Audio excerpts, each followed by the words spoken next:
respected all teachers and my dear colleagues. Good afternoon all of you. A warm welcome in our wonderful teacher training session Art in Integration in Schools.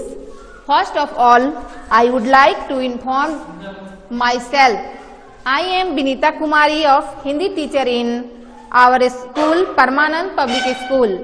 I am very thankful of our organization and CBSE for provide me with such excellent opportunity to deliver such wonderful topic, art integration in schools. It's my pleasure to deliver this session as per guidelines of CBSE.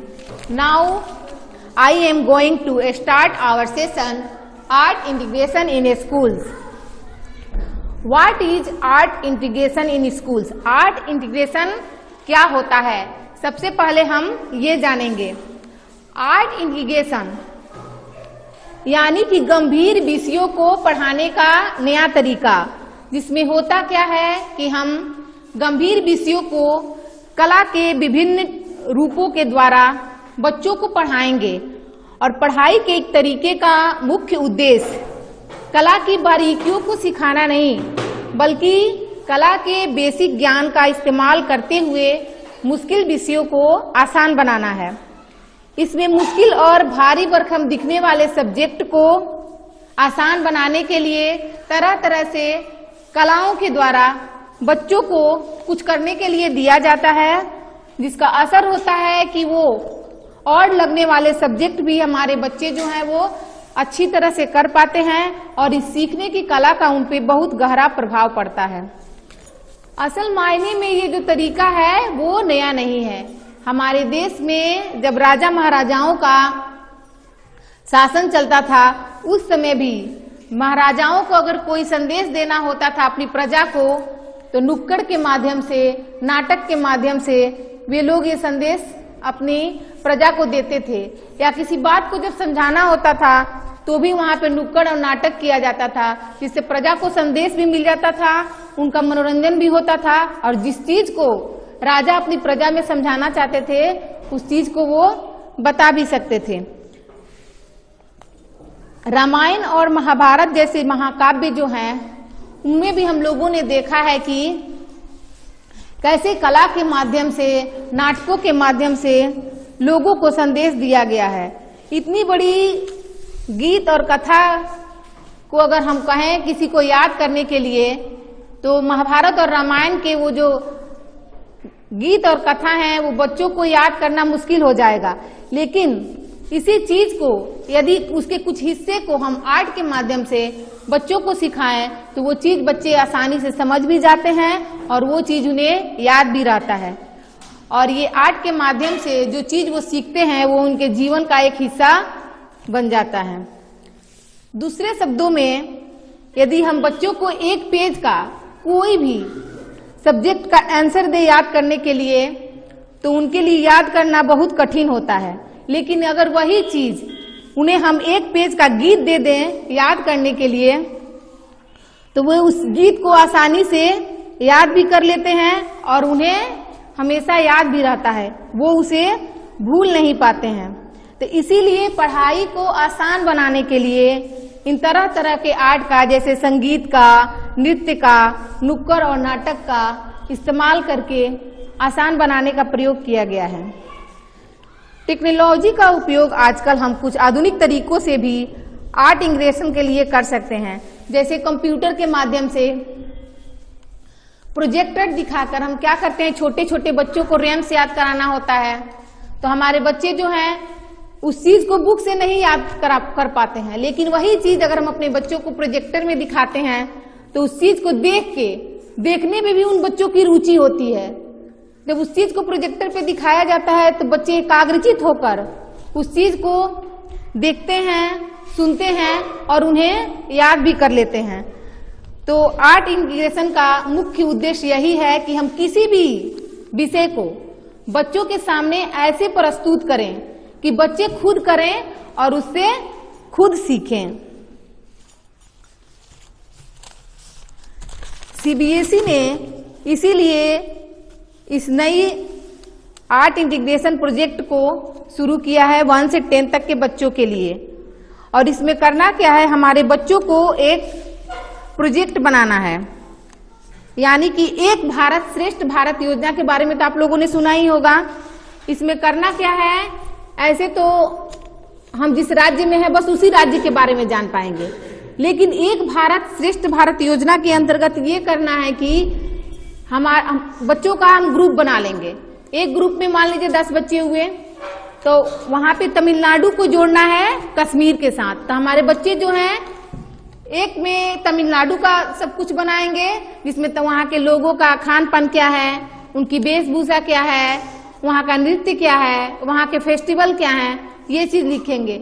और दूसरे में वो क्या का लिखेंगे, कश्मीर का, जिससे होगा क्या कि बच्चों के पास नॉलेज होगा 2 राज्यों के बारे में जानने के।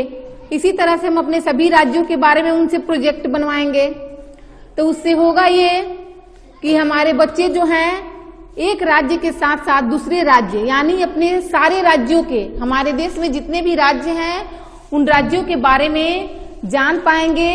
और जब वो आर्ट के माध्यम से उस चीज को करेंगे तो वो उनके लिए समझना भी और याद करना भी दोनों बहुत इजी हो जाएगा।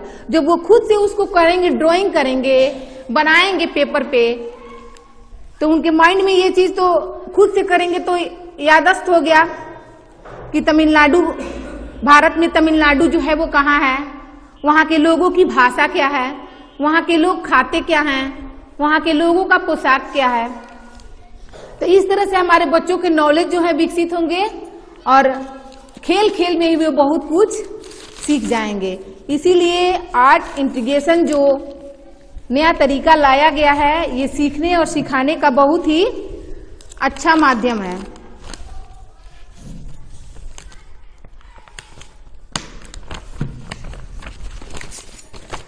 ये तरीका जो है, इस तरीके से हम अपने छोटे बच्चों को बहुत आसानी से कोई भी चीज सिखा सकते हैं, समझा सकते हैं।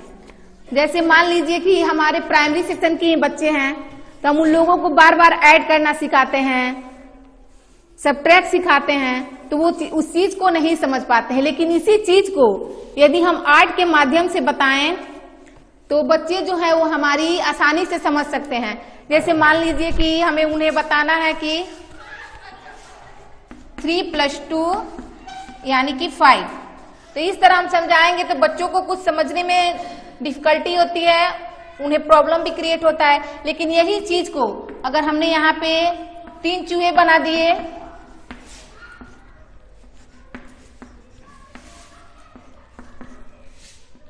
और इधर 2 बैगन बना दिए, अब अगर इस चीज को हम बच्चों को करने के लिए करेंगे तो बच्चे इसमें इंटरेस्ट भी लेंगे, इसीलिए कि यहाँ पे उन्हें चूहे और बैगन दिखाई दे रहा है और ये दोनों जो है वो कलरफुल होंगे, तो हमारे बच्चों का ध्यान जो है यहाँ पे आकर्षित होगा और बच्चे इस चीज को आसानी से करेंगे भी, इंटरेस्ट लेके, और समझ भी पाएंगे। तो इसीलिए ये जो तरीका है बच्चों को पढ़ाने का बहुत ही अच्छा और आसान तरीका है, जिससे हमारे बच्चे समझ भी लेंगे और आगे कुछ कर भी पाएंगे, उन्हें आगे भी इससे करने का मौका मिलेगा और इसमें वो आगे बढ़ चढ़ के भाग भी लेंगे। इसी तरह से अगर हमें बच्चों को कोई रैम्स याद कराना है, या मान लीजिए कि हमें अपने बच्चों को समझाना है कि हमें किसी भी चीज को छोटा नहीं समझना चाहिए, किसी को हमें छोटा और कमजोर नहीं समझना चाहिए, इस टॉपिक को हमें बताना है। तो इसके लिए हमने पूरी कहानी, पूरा चैप्टर अपने बच्चों को पढ़ा दिया, लेकिन हो सकता है कि उसमें से कुछ बच्चे समझे और कुछ बच्चे इस चीज को नहीं समझे। और इसी चीज को अगर हमने प्ले करके दिखाया, जैसे हमने अपने बच्चों को प्ले करके दिखाया खरगोश और चूहे की कहानी, तो ऐसा होगा कि जिन बच्चों ने नहीं समझा वो भी जब वीडियो प्ले किया जाएगा तो इस चीज को ध्यान पूर्वक देखेंगे और वो समझ भी जाएंगे कि हमारे टीचर क्या समझाना चाहते हैं। कि एक शेर था, वो जंगल में सोया था, तब जो गहरी नींद में सो रहा था तो वहां से खराटे की आवाज आ रही थी, तो उस खराटे की आवाज सुनकर चूहा जो है अपनी बिल से बाहर निकला और आके शेर के ऊपर लगा कूद कूद के खेलने। लेकिन जब शेर की नींद खुली तो वो बोला कि तुमने मेरी नींद खराब की है, अब मैं तुमको खा जाऊंगा। तो चूहा बोला कि आप हमें छोड़ दीजिए, मैं आपकी मदद जरूर कभी ना कभी करूंगा। तो शेर लगा जोर जोर से हंसने और उसका गुस्सा शांत हो गया और बोला कि चलो आज मैं तुमको छोड़ देता हूं क्योंकि तुमने मुझे हंसाया है। तो इसी चीज को हम लोग कार्टून के माध्यम से अपने बच्चे को दिखाएंगे। तो जो चीज हमने पढ़ाया उस चीज को उस वीडियो के माध्यम से बच्चे अच्छी तरह से समझते हैं और ये कंसेप्ट उनके माइंड में विकसित हो जाती है। और फिर आगे दिखाया जाएगा वीडियो में कि एक दिन शेर जो है वो जाल में फंस जाता है और लगता है दहाड़ने चिल्लाने की कोई हमें बचाए। तब चूहा जो है उसकी आवाज को सुनता है और आके उसे बचाता है और तभी बोलता है कि मैंने कहा था ना कि मैं कभी ना कभी आपकी मदद जरूर करूंगा। तो शेर वहां पे शिक्षा देता है कि हमें किसी को भी छोटा और कमजोर नहीं समझना चाहिए। अगर इसी चीज को हम पाठ्य पुस्तक से माध्यम से बच्चों को समझाएंगे तो ठीक है, हमारे पास 40 बच्चे हैं तो कुछ बच्चों ने समझा इस चीज को, कुछ बच्चे नहीं समझ पाए। लेकिन अगर इसी चीज को हम वीडियो के माध्यम से अपने बच्चे को दिखाएंगे तो हमारे सारे बच्चे इस चीज को जरूर समझ पाएंगे और एकाग्रचित होकर इस चीज को देखेंगे भी। तो बस कला एकीकरण का, आर्ट इंटीग्रेशन का मुख्य उद्देश्य यही है कि किसी भी भारी विषय को, ऐसा टॉपिक जो हमारे छोटे बच्चे हो या बड़े बच्चे जो नहीं समझ पा रहे हो, उन्हें आर्ट के माध्यम से समझाकर उसे आसान बनाया जाए। और एक ऐसा तरीका है जिसमें न पढ़ने वाले बच्चे भी इंटरेस्टेड होते हैं, इसीलिए कि वहां उनके द्वारा कुछ करवाया जाता है। तो जब वो कुछ न कुछ करते हैं तो उससे उन्हें कुछ न कुछ शिक्षा जरूर मिलती है। ऐतिहासिक स्थान, हमारे देश में बहुत से ऐसे ऐतिहासिक स्थल हैं जिनके बारे में हम अपने बच्चों को बताते हैं, समझाते हैं। तो ऐसा है कि अगर हम उन जगहों पे अपने बच्चों को ले जाकर उस जगह को दिखाएं, जैसे कुशीनगर में गौतम बुद्ध का है, तो हम अपने बच्चों को अगर वहां पे ले जाएं और वहां पे गौतम बुद्ध के बारे में जो भी नॉलेज है वो चीज दें, वो शिक्षा दें, तो हमारे बच्चे उस चीज को अच्छी तरह से समझेंगे भी और सीखेंगे भी। और गौतम बुद्ध के विषय में जो भी नॉलेज उन्हें प्राप्त होगा वो उन्हें भूल नहीं पाएंगे। उनके लिए उस चीज को भूलना मुश्किल होगा क्योंकि उन्होंने वहां पे जाके खुद उस चीज को देखा है। तो ऐतिहासिक स्थानों का भ्रमण करा के भी हम अपने बच्चों को कुछ अच्छा सिखा सकते हैं। कला एकीकरण का यही एक लक्ष्य है कि किस तरह से कला के द्वारा, नृत्य के द्वारा, संगीत के द्वारा हम अपने बच्चों को कुछ अच्छा सिखाएं।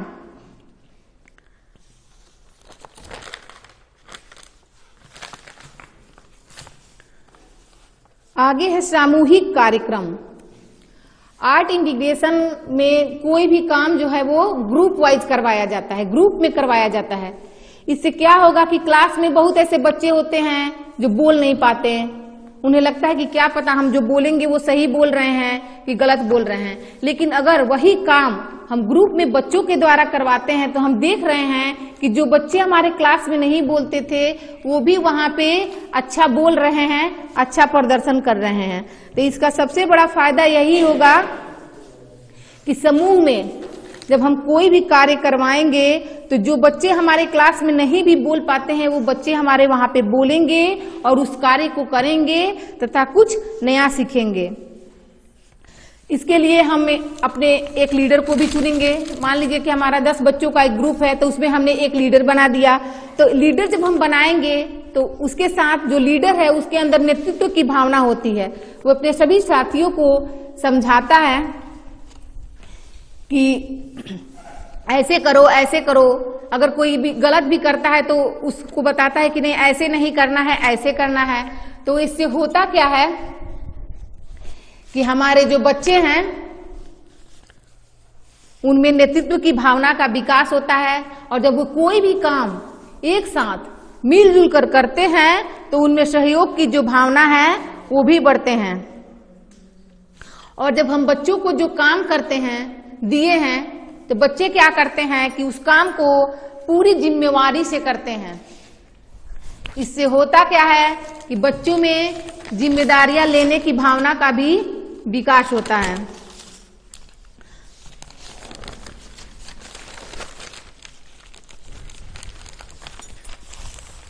आर्ट इंटीग्रेशन का दूसरा मुख्य उद्देश्य है कि हमने जो विषय पढ़ाया है उस विषय को कैसे हम प्रभावी बनाएं, यानी हम अपनी कक्षा में क्या नवाचार यूज करें, क्या नया करें कि हमारे बच्चे उस विषय को आसानी से समझ पाएं और उस विषय का प्रभाव भी हमारे बच्चों पर पड़े। जैसे मान लीजिए कि हमें प्लांट के बारे में पढ़ाना है, तो इस चीज को समझाने के लिए अभी हम अपने कलीग अंजलि पांडे जी को यहाँ पे बुलाएंगे, जो आकर यहाँ पे प्लांट के बारे में बच्चों को समझाएंगी कि वो कैसे प्लांट को बच्चों को समझा सकती हैं। आइए।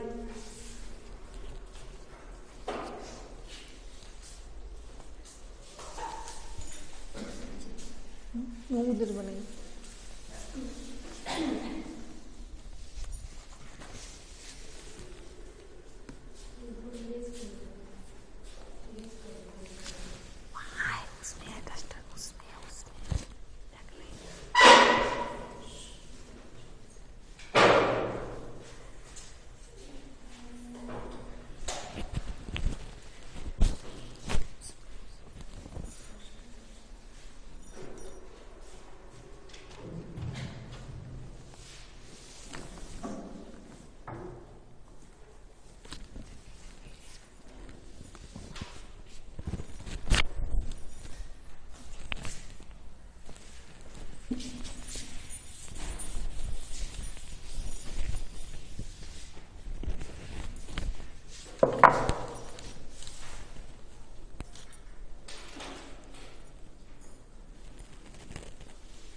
अगर इस चीज को, इस पौधे के बारे में हम बच्चों को बिना ड्राइंग किए बताएं कि पौधे का ये जड़ है, ये उसकी पत्ती है, ये इसके फूल हैं, तो बच्चे उस चीज को उतनी अच्छी तरह से नहीं समझ पाएंगे। लेकिन अगर उसी चीज को अगर हमने ड्रॉ करके और उसके बाद एक्सप्लेन किया तो हमारे बच्चे जो हैं इस चीज को कि प्लांट के कौन कौन से पार्ट होते हैं समझ भी पाएंगे और उसको याद भी हमेशा रखेंगे। इसीलिए कि उस चीज को उन्होंने यहाँ पे देखा है और वो अपनी रियल लाइफ में भी पेड़ पौधों को देख रहे हैं। और फिर इस पे हम उसे देंगे प्रोजेक्ट बनाने के लिए कि आपको प्लांट के कौन कौन से पार्ट होते हैं और वे क्या क्या कार्य करते हैं, इस चीज को आपको बना के लाना है। तो हमारे बच्चे इस चीज को बहुत अच्छी तरह से करेंगे भी असाइनमेंट के तौर पे और उस चीज को समझ भी पाएंगे, क्योंकि उस चीज को उन्होंने खुद से किया है, खुद बनाया है।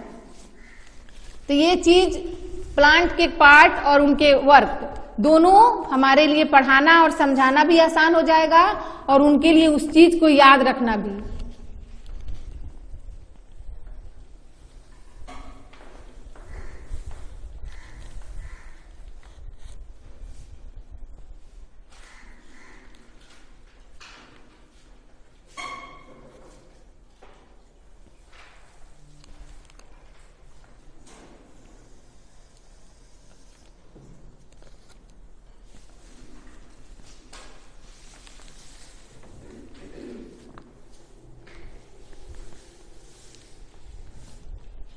अब इसी चीज को अभी ये एक्सप्लेन करेंगे कि पौधे प्रकाश संश्लेषण के द्वारा कैसे अपना भोजन बनाते हैं।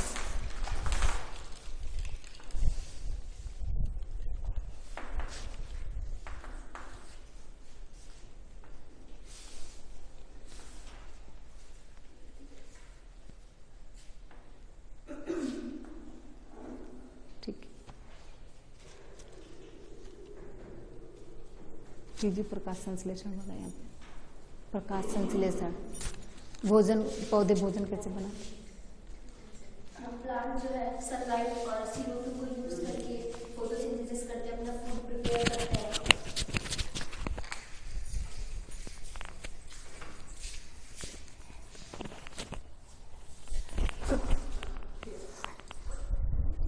प्लांट जो है सनलाइट, CO2 और वाटर का यूज करके फोटोसिंथेसिस अपना फूड प्रिपेयर करते हैं। इसी प्रोसेस को हम फोटोसिंथेसिस कहते हैं। इसी तरीके से प्लांट जो है अपना फूड बना करके अपने खुद को ग्रो करते हैं और इनका जो वेस्ट प्रोडक्ट होता है वो ऑक्सीजन होता है। इनका जो वेस्ट प्रोडक्ट होता है वो ऑक्सीजन होता है और वो ऑक्सीजन को हमारे एयर में रिलीज कर देते हैं। तो प्लांट का जो ग्रोथ होता है वो इस तरीके से होता है कि सबसे पहले यहाँ पे रूट है, ये प्लांट का लोअर पार्ट, उसके बाद आता है स्टेम होता है ये, उसके बाद प्लांट का लीफ होता है, और जो फोटोसिंथेसिस जो होता है वो लीफ के सरफेस पे होता है, क्योंकि लीफ में जो है छोटे छोटे पोर्स होते हैं जिसको हम कहते हैं स्टोमाटा, इसी के थ्रू जो है प्लांट का फोटोसिंथेसिस होता है। सनलाइट जो है लीफ के सरफेस से एब्जॉर्ब होता है, उसके बाद से ये रूट से हमारा वाटर जाता है और फिर एटमॉस्फेयर से हमारा CO2 आता है प्लांट में, और इसी तरीके से पूरा प्रोसेस फोटोसिंथेसिस का होता है, जिसकी वजह से प्लांट जो है फ्रूट का जर्मिनेशन करते हैं, फ्रूट का फॉर्मेशन करते हैं, इसी तरीके से प्लांट जो है ग्रोथ करता है और अपना फूड प्रिपेयर करता है। ठीक है,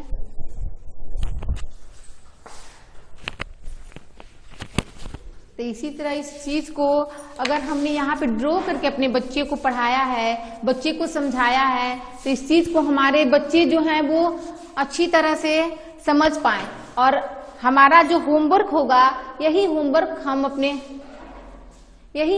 अपने बच्चे को देंगे करके लाने के लिए। तो जब हमने यहाँ इस चीज को अपने बच्चे को पढ़ा दिया, ब्लैक बोर्ड का यूज करके हमने उस चीज को उसे समझा दिया, और जब यही चीज बच्चे घर पे जाएंगे, खुद से मेहनत करेंगे, खुद इस प्रक्रिया को अपनाएंगे और करके लाएंगे, तो ऐसा होगा कि इस चीज को उनके माइंड में ये चीज जो है वो अस्थायी रूप से व्यवस्थित हो जाएगी, और उनके लिए ये चीज भूलना मुश्किल हो जाएगा कि पौधे अपना भोजन कैसे बनाते हैं, पौधों का ग्रो कैसे होता है। इस चीज को समझाने के लिए हम अपने कलीग्स अनिल पांडे जी का बहुत बहुत धन्यवाद दे रहे हैं। Thank you ma'am. आगे है कि देश की सांस्कृतिक विशालता और विभिन्नता के प्रति जागरूकता दिखाना।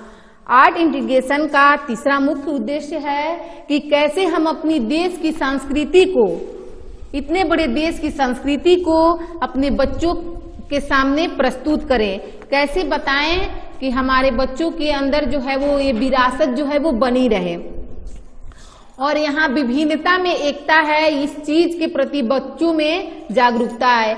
जैसे अभी मान लीजिए कि हमारा दिवाली का फेस्टिवल गया है, तो इसमें वॉल हैंगिंग और दिया कंपटीशन का प्रोग्राम हर विद्यालय में ऑर्गेनाइज किया गया था, हमारे विद्यालय में भी हुआ। तो इससे हुआ क्या, बच्चे हमारी संस्कृति के बारे में जाने कि जब भी हमारे यहाँ दीपावली मनाया जाता है तो उसमें दिए का होना बहुत जरूरी है। लक्ष्मी जी का स्वागत करने के लिए हम लोगों ने रंगोली बनाया तरह तरह का।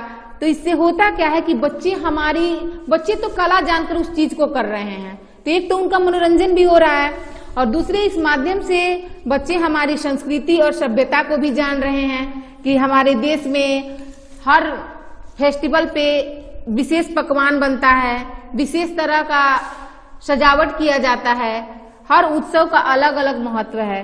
तो इस आर्ट के द्वारा हम अपने बच्चों में अपनी संस्कृति के प्रति भी जागरूकता पैदा कर सकते हैं। जैसे मान लीजिए कि हमने आ रहा है रक्षाबंधन का त्योहार, तो हम अपने बच्चों को बोलेंगे कि आपको राखी बना के लाना है घर से। तो ये तो हमारा प्रोजेक्ट वर्क हो गया कि राखी बनाना, और उसके बाद उसके विषय में हमारे बच्चों को लिखना है। तो राखी हमारे देश का, रक्षाबंधन जो है एक महत्वपूर्ण त्योहार है। तो बच्चे जब राखी बनाने के लिए जागरूक हुए हैं तो उन्हें इससे ये भी तो नॉलेज हुआ ना कि हमारे देश में रक्षाबंधन का त्योहार क्यों मनाया जाता है, इस राखी का क्या महत्व है। तो हमने तो अपना बस एक कार्य करवाया कि बच्चे घर से राखी बना के लाएंगे, तो ये हमने उसे प्रोजेक्ट वर्क दिया। लेकिन उससे हो क्या रहा है कि बच्चे अपनी संस्कृति को जान रहे हैं कि हर साल हमारे देश में सावन की पूर्णिमा के दिन रक्षाबंधन का त्योहार मनाया जाता है। बहन अपनी भाई की रक्षा के लिए उनकी कलाई में राखी बांधती है। तो इससे बच्चे रक्षाबंधन के विषय में उन्हें नॉलेज भी हुआ, अपनी देश की संस्कृति को भी जाने और कुछ नया करने को सीखे, यानी कि उन्होंने राखी बनाना सीखा। तो इस तरह से कला के माध्यम से हम अपने बच्चों के अंदर नई प्रतिभा भी डाल सकते हैं और उन्हें अपनी देश की सभ्यता और संस्कृति से अवगत भी करा सकते हैं।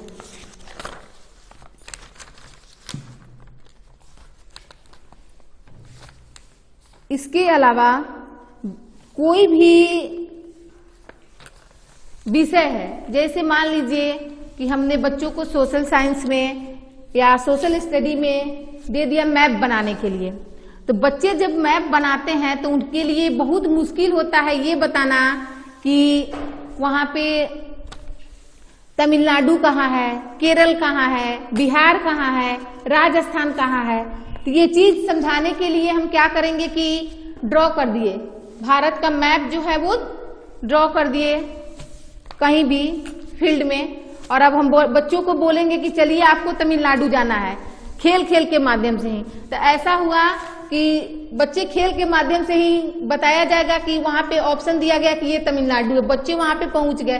तो मानचित्र में बच्चे ये देख रहे हैं ना, मैप में जो मैप बना है तो कि तमिलनाडु वहां पे कहाँ पे दृष्टिगोचर हो रहा है। तो इससे ये होगा कि बच्चे खेल खेल में ही मैप के द्वारा ये जान पाए कि उसमें तमिलनाडु कहाँ है। दूसरे बच्चों को हमने बोला कि तुमको बिहार जाना है, बिहार जाओ, और बच्चे खेल खेल के ही माध्यम से उसमें बिहार जहाँ है वहां पे बिहार गए।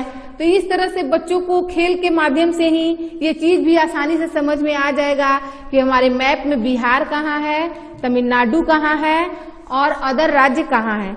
इससे होगा क्या कि जैसे मान लीजिए कि जो सब्जेक्ट, जो विषय हमारे बच्चों को मुश्किल लग रहा था, खेल के माध्यम से, आर्ट के माध्यम से हमने उसे पढ़ाया और उनके लिए वो बहुत आसान और इजी हो गया। कला समेकित की अवधारणा, अगला हमारा टॉपिक है कि कला समेकित की अवधारणा। कला समेकित शिक्षा अनुभवात्मक अधिगम का एक शैक्षिक तरीका है, यानी कला जो है इसको हम अनुभव के द्वारा सीखते हैं और इसके लिए कोई जो है वो लेसन प्लान का हमें आवश्यकता नहीं होती है। कला का अन्य विषयों के साथ एकीकरण का तात्पर्य है कि विभिन्न प्रकार की कलाएं जैसे दृश्य कला, प्रदर्शन कला, साहित्य कला, शिक्षण अधिगम, सीखने सिखाने की प्रक्रियाओं का एक अभिन्न अंग बनकर शिक्षक को रोचक और मजेदार बनाती है।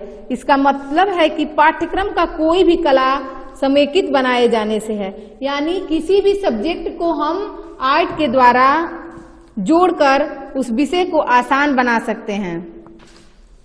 कला को केंद्र बिंदु में रखकर गणित, विज्ञान, सामाजिक विज्ञान तथा भाषाओं और उनकी अमूर्त धारणाओं के बीच भी एक संबंध स्थापित किया जा सकता है।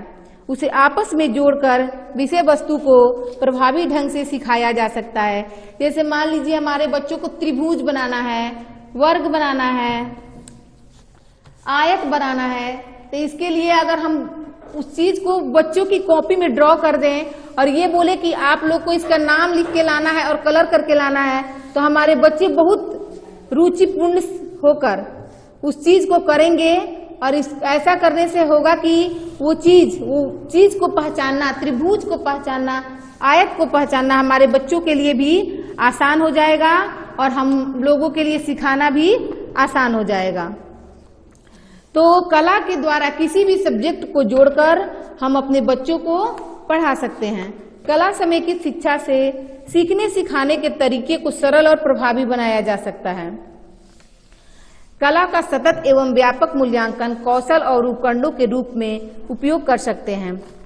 शिक्षार्थी कई बार अपने विचारों को मौखिक रूप से बयां नहीं कर सकते, लेकिन अगर उनके विचारों को बोला जाए कि कला के माध्यम से प्रस्तुत करें तो वो इस चीज को बहुत अच्छी तरह से कर सकते हैं। और नई शिक्षा नीति 2020 में इस कला समेकित शिक्षण के द्वारा शिक्षण प्रक्रिया को प्रभावशाली बनाने के लिए ही ध्यान दिया गया है।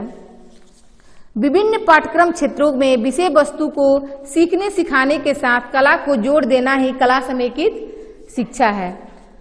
भाषा, सामाजिक अध्ययन, विज्ञान और गणित जैसे विषयों के साथ परस्पर संबंधित करने के लिए तैयार किया जा सकता है।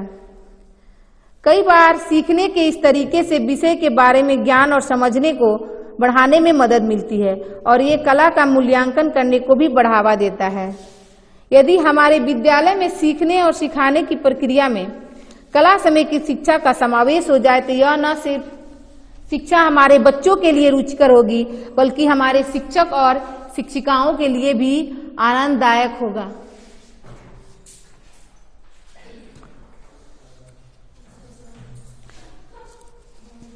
कला अधिगम व्यक्ति के लिए एक भाषा प्रदान करती है।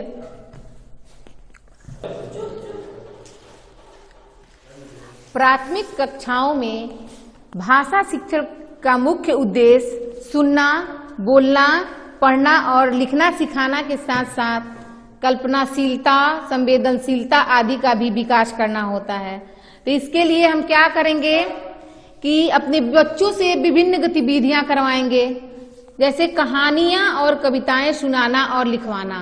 तो सबसे पहले भाषा विकास में हमने क्या सुना? सुनना। कोई भी पहले सुनता है, फिर बोलता है, उसके बाद पढ़ता है और लिखता है। तो ये जो भाषा सीखने के चारों अध्याय हैं वो हमारे छोटे बच्चे हो या बड़े बच्चे, सबके लिए हैं। तो इसके लिए हम अपने छोटे बच्चों से पहले गतिविधियां करवाएंगे। जैसे किसी बच्चे को हमने कहा कि तुम कहानी सुनाओ, तो ऐसा होता है कि कुछ बच्चे बोलने में सक्षम होते हैं और कुछ बच्चे नहीं बोल पाते। तो जब वे नहीं बोल पाएंगे तो सुनने का तो काम कर रहे हैं ना, सुन रहे हैं। तो इससे भी क्या होता है कि बच्चों के अंदर सुनने की भावना का, बोलने की भावना का, जब देखेंगे कि हमारे साथी छोटे बच्चे, हमारे सहयोगी जाके वहां पे कुछ बोल रहे हैं तो हम भी बोले, तो इससे उनके अंदर जो है बोलने और सुनने की अवधारणा का विकास होगा। बातचीत के अवसर, दूसरा है कि बातचीत के अवसर उपलब्ध कराना। समेकित शिक्षा में बातचीत के बच्चों को बोलने का मौका दिया जाता है कि बच्चे आपस में संवाद कहें। तो इसके लिए हमने मान लीजिए कि कोई छोटा चित्र बना दिया, कबूतर बना दिए, शिकारी का चित्र बना दिया और जाल बना के दाना डाल दिया। अब हम अपने बच्चों को बोलेंगे कि इस टॉपिक पे जो यहाँ पे कार्टून बना हुआ है उस पे आप संवाद कहिए। तो इससे होगा क्या कि चित्रों को देखकर हमारे बच्चे जो हैं तरह तरह की कहानी सोचेंगे, उनके मन में सोचने की भावना आएगी। तो जरूरी नहीं है कि सभी बच्चे एक ही कहानी बनाएं। मान लीजिए क्लास में 10-20 बच्चे हैं तो सारे बच्चे अलग अलग भी तो सोच सकते हैं ना।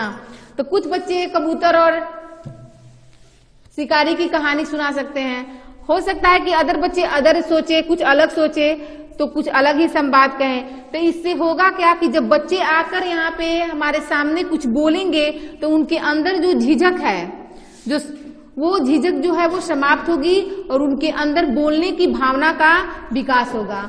और इस तरह से चित्र देखकर वे कोई भी कहानी बना सकते हैं, अपने विचार को उस चित्र के माध्यम से व्यक्त भी कर सकते हैं। तो इस तरह से उनके अंदर संवाद करने की भावना का विकास होगा, जो कला के द्वारा ही वो आसानी से सीख सकेंगे। गणित में गिनती, माप और आकार प्रमुख होता है। कला शिक्षा बच्चों को सम और विषम आकारों को पहचानने, त्रिभुज, आयत आदि की पहचान कराने तथा लंबाई, चौड़ाई, ऊंचाई और क्षेत्रफल आदि का भी अनुभव करा सकती है। जैसे मान लीजिए कि हमें किसी उचित चीज को सूचित करना है तो लंबा बनाएंगे, तो बच्चों को अंदर भी इस भावना का विकास होगा कि हमें अगर किसी ऊंचाई को दर्शाना है तो हम उसे ऊपर की तरफ, नीचे से ऊपर की तरफ ले जाएंगे। तो कला के द्वारा हम किसी भी सब्जेक्ट को, चाहे वो मैथ हो, विज्ञान हो या हिंदी हो, जैसे हिंदी में मान लीजिए हम पढ़ा रहे हैं, व्याकरण ही पढ़ा रहे हैं, तो हमने पढ़ाया संज्ञा किसे कहते हैं और संज्ञा के 5 भेद है। तो अगर इसके लिए हमने अपने हैंड का चित्र बोर्ड पे बना दिया और 5 अंगुलियों पे हमने दर्शाया कि ये व्यक्तिवाचक संज्ञा है, ये जातिवाचक संज्ञा है, ये द्रव्यवाचक संज्ञा है, ये समूहवाचक संज्ञा है और ये भाववाचक संज्ञा है, अगर ऐसा हमने ड्रॉ करके अपने बच्चों को पढ़ाया तो ऐसा होगा कि बच्चे ये चीज को कभी भूल ही नहीं पाएंगे कि संज्ञा के 5 भेद होते हैं। इसीलिए कि हमने वहां पे हाथ का चित्र बनाया है अपने, और अपने हाथों की 5 अंगुलियों की संज्ञा के 5 भेदों के लिए सूचित किया है। तो इस चीज को बच्चे जो हैं हमेशा के लिए याद रखेंगे, उनके लिए भूलना जो है वो मुश्किल होगा। पर्यावरण अध्ययन और समेकित शिक्षा, हमारे चारों ओर का वातावरण हमारी संवेदनाओं को प्रभावित करता है और कला शिक्षा के माध्यम से हम पर्यावरण को समझकर अभिव्यक्त कर सकते हैं। इनसे हम पर्यावरण को स्वच्छ रखने की भी सीख अपने बच्चों को दे सकते हैं। और इस प्रकार कला समेकित पाठ्यक्रम विभिन्न विषयों की विषय वस्तुओं को तार्किक, विद्यार्थी केंद्रित और अर्थपूर्ण तरीके से जोड़ने का साधन प्रदान करती है। दृश्य कलाओं, विजुअल आर्ट्स और प्रदर्शन कलाओं से क्या तात्पर्य है? वह कला रूप जिसे मुख्य रूप से देखा या सराहा जा सकता है, जैसे painting, photography, print making, stage art इत्यादि। लेकिन क्राफ्ट और दृश्य, इन्हें क्राफ्ट और दृश्य कला कहा जाता है, जबकि प्रदर्शन कलाओं का संचालन और मौखिक केवल कौशल चेहरे के भाव और शरीर के द्वारा होता है। जैसे हमने नृत्य प्रदर्शन किया तो यह हमारा प्रदर्शन कला हो गया। कला शिक्षा और समेकित शिक्षा में क्या अंतर है? कला शिक्षा वह प्रक्रिया है जो संवेदी भावों को प्रोत्साहित करती है। यह उन अभिव्यक्तियों को सृजन हेतु विचारों और सामग्रियों के साथ काम करने का एक मंच प्रदान करती है, जिन्हें शब्दों के द्वारा केवल व्यक्त नहीं किया जा सकता। जैसे अगर मान लीजिए कि बच्चे, हमें ये दिखाना है कि कोई बच्चा रो रहा है और अदर बच्चे को, नॉर्मली बच्चे को जो हम कहेंगे कि जाके तुम वहां पे स्टेज पे जाओ और एक्टिंग करो रोने का, तो हमारे बच्चे जो हैं इस चीज को करने की कोशिश करेंगे। तो इससे होगा क्या कि उनके अंदर कुछ करने की भावना का भी विकास होगा। तो ये सब आर्ट के द्वारा ही ना हो रहा है। तो आर्ट के द्वारा हम अपने बच्चों से न चाहते हुए भी जो हमने उन्हें नहीं बताया, नहीं सिखाया, वो भी हम करवा सकते हैं। इसीलिए कि आर्ट जो है, कला जो है, हमारे मन के अंदर है, हमारे मन की अभिव्यक्ति है। कला समेकित शिक्षाएं सीखने के ऐसे अनुभव प्रदान करती है जिससे सीखने वाले का मन, हृदय और शरीर जुड़ जाता है। इस तरह कलाएं बच्चों को अंदर कई तरह की कौशल और क्षमताओं का भी विकास करती है।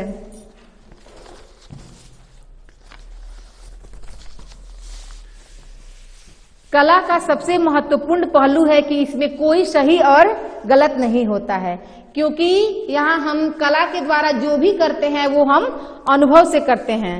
जैसे शिक्षित से अशिक्षित, विशेष आवश्यकता समूह से सामान्य या लड़कियों से लड़कों की कलाओं के काम में अंतर करने की आवश्यकता नहीं होती, क्योंकि कला जो है वो स्वयं में अभिव्यक्ति है। यह वंचितों को कला से जुड़े कार्यों के माध्यम से अपने मन के भावनाओं को व्यक्त करने में मदद मिलती है।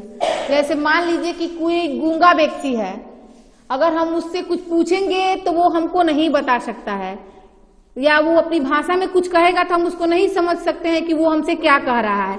लेकिन अगर उसी को हम बोलेंगे कि आर्ट के माध्यम से आप इस चीज को व्यक्त कीजिए, तो जैसे मान लीजिए कि उसने बहुत सुंदर मूर्ति ही बना दिया या किसी का ड्राइंग फिगर ही बना दिया, तो इससे हम जान पाए ना कि उसके अंदर ये कला है। वो किसी की प्रतिमा को बना सकता है, उसके बारे में कुछ कह नहीं सकता, लेकिन कला के माध्यम से वो अपनी मन की भावना को व्यक्त कर सकता है।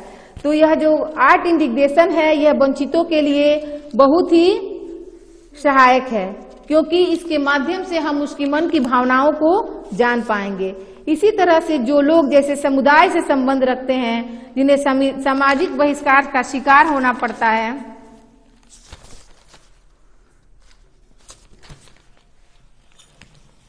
तो कला के में किसी का बहिष्कार नहीं है, और ये काम जो है हम ग्रुप में करेंगे तो वहां पे हम किसी को बहिष्कृत नहीं कर सकते हैं।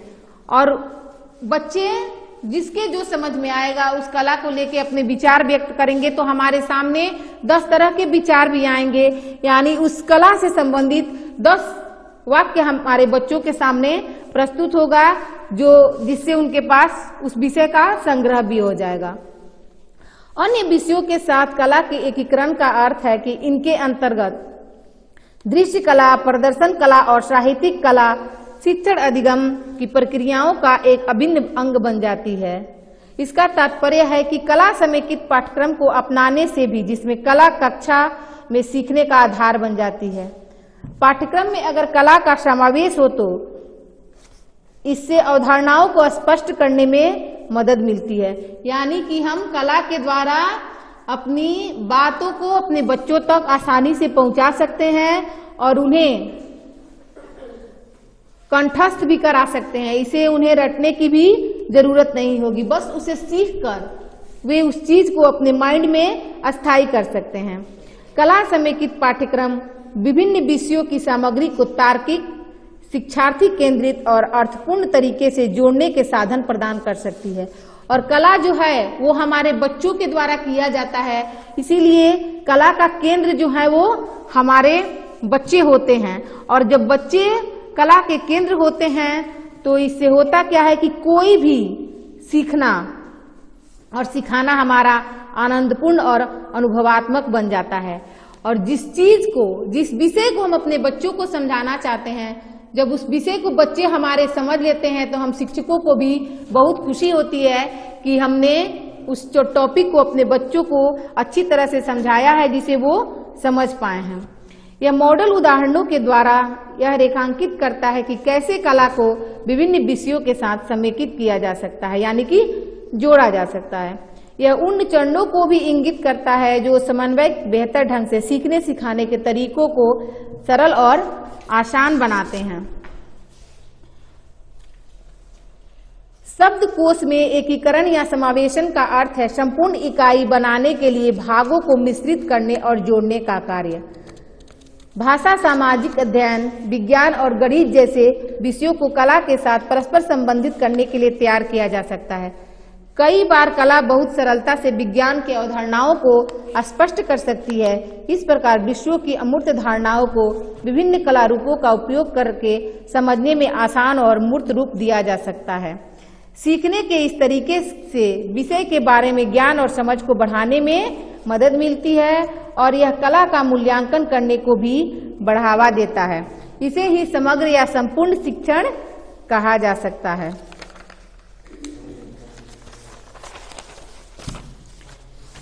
विलियम शेक्सपियर ने कला से संबंधित एक बात कही थी कि कला का मुख्य उद्देश्य जीवन को आकार देना है।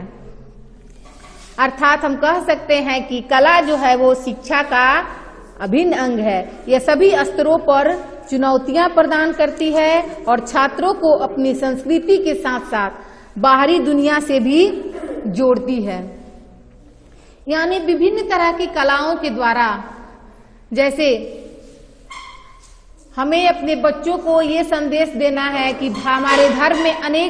हमारे देश में अनेक धर्मों के लोग रहते हैं। इसके लिए हम अपने बच्चों से एक छोटा सा नाटक करवाएंगे। किसी बच्चे को हिंदू बना देंगे, किसी को मुस्लिम, किसी को सिख और किसी को ईसाई। और इस धर्म के लोग जो पोशाक पहनते हैं, हम अपने बच्चों को वो पोशाक पहनाएंगे तथा इन धर्म के लोगों का जो भी धार्मिक ग्रंथ है वो पुस्तकें उनके हाथों में रहेगी, जिसके द्वारा ये पांचों बच्चे तो सूचित कर रहे हैं अलग अलग धर्म को। इससे होगा क्या कि हमारे बच्चों के अंदर सभी धर्मों के बारे में ज्ञान विकसित होगा और बच्चे ये जान पाएंगे कि हिंदुओं का मुख्य ग्रंथ क्या है, सिखों का मुख्य ग्रंथ क्या है, उनके धर्म गुरु कौन है, इनका मुख्य जो है वो संदेश राष्ट्र को क्या है। तो इस नाटक के माध्यम से हम अपने बच्चों को ये तो समझा सकते हैं ना कि विभिन्न धर्म के मानने वाले लोग हमारे देश में रहते हैं, फिर भी अनेकता में एकता है। यानी हम विभिन्न धर्मों को मानते हैं, हमारी सभ्यता और संस्कृति अलग अलग है, लेकिन फिर भी हम एक ही राष्ट्र में एक साथ रह रहे हैं। इससे होता क्या है कि बच्चों को अपनी संस्कृतियों के साथ साथ बाहरी दुनिया का भी ज्ञान होता है। हम कला जो है बच्चों को कलाकार बनाने के उद्देश्य से नहीं सिखाते हैं। हमारा उद्देश्य होता है कि हम कैसे कला के माध्यम से अपने बच्चों का सर्वांगीण विकास कर सके। इसीलिए आज आर्ट को एक स्कूल का अभिन्न अंग बनाया गया है। लियोनार्डो दा विंची के पास कोई भी बुनियादी शिक्षा नहीं थी, फिर भी कला में मूल रुचि के कारण ही उन्हें गणित, वास्तुकला और मूर्तिकला के क्षेत्र को जीतने में मदद की। अगर हम छोटे बच्चों को पूछें कि उन्हें सबसे ज्यादा क्या पसंद है, वो क्या करना चाहते हैं, तो बच्चे कहेंगे कि ड्राइंग और पेंटिंग।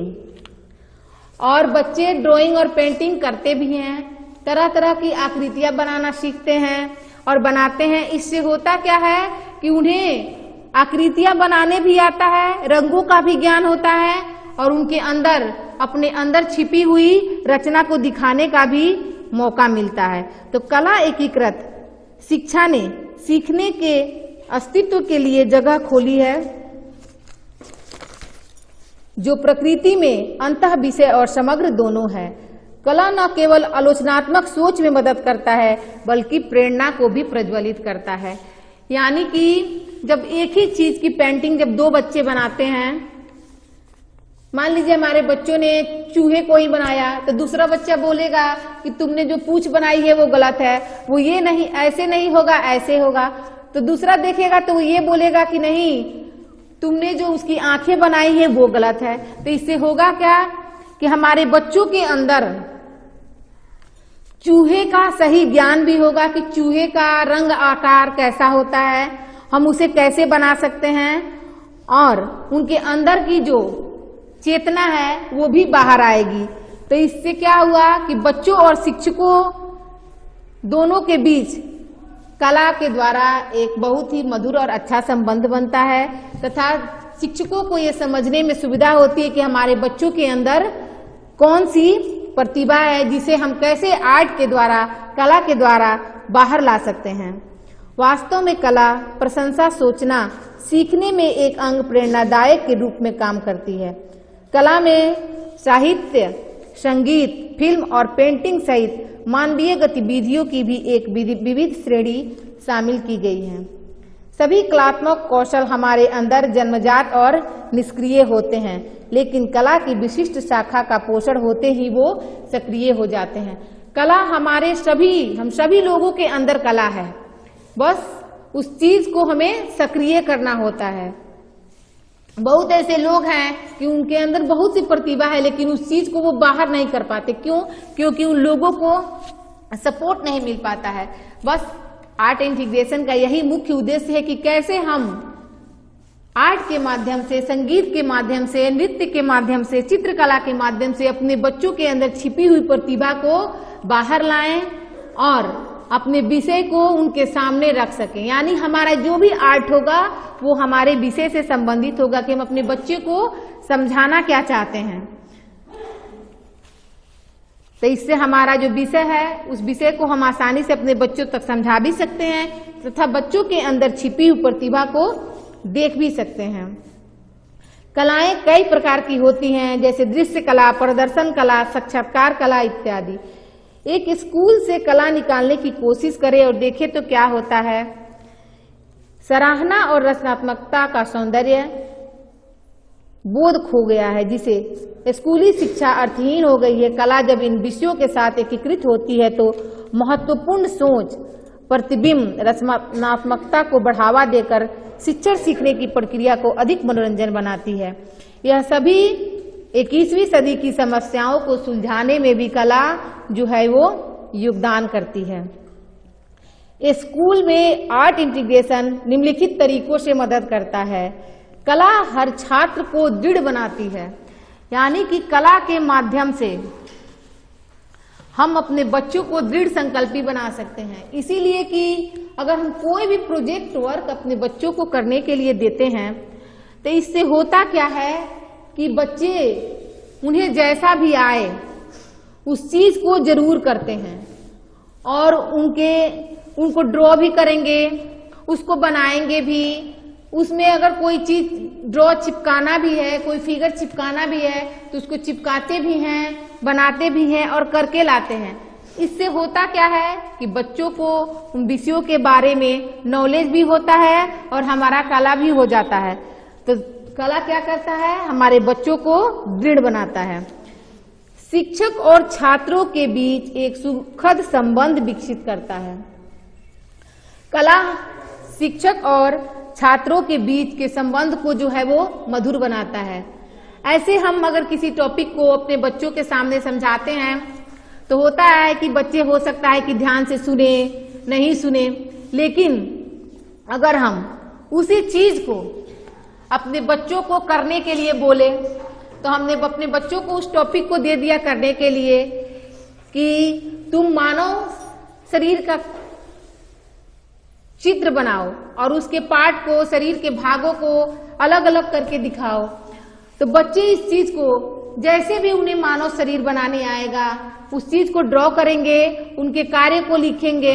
तो इससे होगा क्या कि बच्चे जो है वो शिक्षक के साथ घुल मिल के उस कार्य को कर रहे हैं। इससे होता क्या है कि शिक्षक और छात्रों के बीच एक मधुर संबंध बनता है और इससे बच्चों को आगे बढ़ने का भी मौका मिलता है। तो हो सकता है कि अगला जो उनका टॉपिक हो, अगर वो शिक्षक समझाएं और उन्हें समझ में ना आए तो बेझिझक अपने टीचर से सवाल कर सकते हैं। इस तरह उनके अंदर जो है एक झिझक की जो भावना होती है वो भी समाप्त हो जाती है। यह न केवल उच्च उपलब्धि हासिल करने वालों के लिए पाठों को बेहतर ढंग से समझने में मदद करता है, बल्कि यह भी देखा गया है कि वो बच्चे जो बोल नहीं पाते, वे बच्चे जो लिख नहीं पाते या वे बच्चे जो कुछ गिन नहीं पाते, उन बच्चों के लिए भी कला जो है वो बेहतर ढंग से सहायक होता है। और खासकर उन विषयों के लिए जिन विषयों में बच्चे कमजोर हैं, अगर उन विषयों को कला के माध्यम से हम पढ़ाएं तो हमारे बच्चे उस विषय में भी अच्छा कर सकेंगे। दृश्य कला विभिन्न रंग तकनीकों के बारे में सिखाती है और सीख जीवन के रंगों को संतुलित करने में सक्षम बनाती है। जब हम कोई दृश्य कला यानी कि जब कोई नाटक अपने बच्चों को दिखाते हैं, जैसे पर्यावरण से ही संबंधित हमने कोई नाटक अपने बच्चों को दिखाया, तो बच्चों को ये पता चलाना कि पेड़ पौधे जो है वो हरे होते हैं, जिन पौधों में जान है, जो जीवित है वो हरे हैं, लेकिन जो पौधे सूख गए हैं उनका कलर जो होता है वो ब्राउन हो जाता है, भूरा हो जाता है। इससे हो क्या रहा है कि आर्ट के द्वारा बच्चों में कलर को, रंगों को समझने के भी क्षमता का विकास होता है और यही रंग समझने की क्षमता जो है उनके जीवन को संतुलित करती है। कला को अन्य विषयों के साथ जोड़ने से न केवल बेहतर प्रदर्शन होता है, बल्कि उपस्थिति में अनुशासन और नियमितता भी बढ़ती है। जब हम कला को अन्य विषयों के साथ जोड़ देते हैं तो बच्चे जो हैं वो बढ़ चढ़ के उसमें हिस्सा लेते हैं। इससे जो उनकी अनियमितता है, मान लीजिए कि आज बच्चे आए कल नहीं आए, लेकिन अगर हम अपने सब्जेक्ट को आर्ट के द्वारा पढ़ा रहे हैं तो बच्चे उसमें रुचि लेंगे और प्रतिदिन विद्यालय आएंगे, जिससे होगा क्या कि उनमें अनुशासन और नियमितता की भावना का भी विकास होगा। विद्यार्थी अपनी संस्कृति से गड़े जुड़े रहते हैं। कला के द्वारा बच्चों को अपनी संस्कृति के बारे में ज्ञान मिलता है, तो इससे होता क्या है कि उन्हें अपनी सभ्यता और संस्कृति के बारे में लगाव हो रहा है कि बिहार के लोगों का मुख्य भोजन क्या है, यहाँ के लड़कियों का पोशाक क्या है, यहाँ की औरतें क्या पहनती है, यहाँ का मुख्य त्योहार क्या है। तो इससे होगा क्या कि बिहार के बारे में हमारे बच्चों को नॉलेज होगा, जिससे वे अपनी सभ्यता और संस्कृति को जानेंगे। कला एकीकरण शिक्षार्थियों को की कठिन अवधारणाओं को समझाने में मदद करता है, जिससे उनकी समस्या को सुलझाने के कौशल विकसित होते हैं। कला के द्वारा कठिन से कठिन विषय को आसान तरीके से समझाया जाता है। तो इससे क्या हो रहा है कि हमारे बच्चों के सामने जो समस्याएं हैं उनकी वो समस्याएं आसानी से सुलझ जा रही है, तो समस्याओं के सुलझाने के कौशल का उनके अंदर जो है वो विकास हो रहा है। तो इस तरह से कला जो है ये एक मन का कोरा कैनवास है, जिसमें जीवन को लोग अधिक सार्थक और सफल बनाने के लिए कलात्मक डिजाइनों से भरना सीखते हैं। और शिक्षा वह सर्वोत्तम आधार है जो विद्यालयों में कला के एकीकरण के माध्यम से हर रूप को अर्थ प्रदान करती है। यानी शिक्षा ही, विद्यालय ही वो जगह है जहाँ पे हम आर्ट के माध्यम से, कला के माध्यम से उसे अर्थपूर्ण बना सकते हैं। इन्हीं शब्दों के साथ आज मैं अपना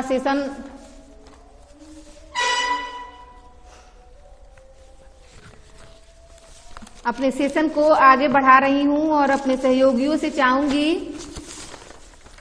कि वो भी अपने विद्यालय, अपने पाठ्यक्रम में, अपने वर्ग में आर्ट इंटीग्रेशन इस चीज का प्रयोग करें और अपने बच्चों को कला के माध्यम से कुछ अच्छा सिखाएं।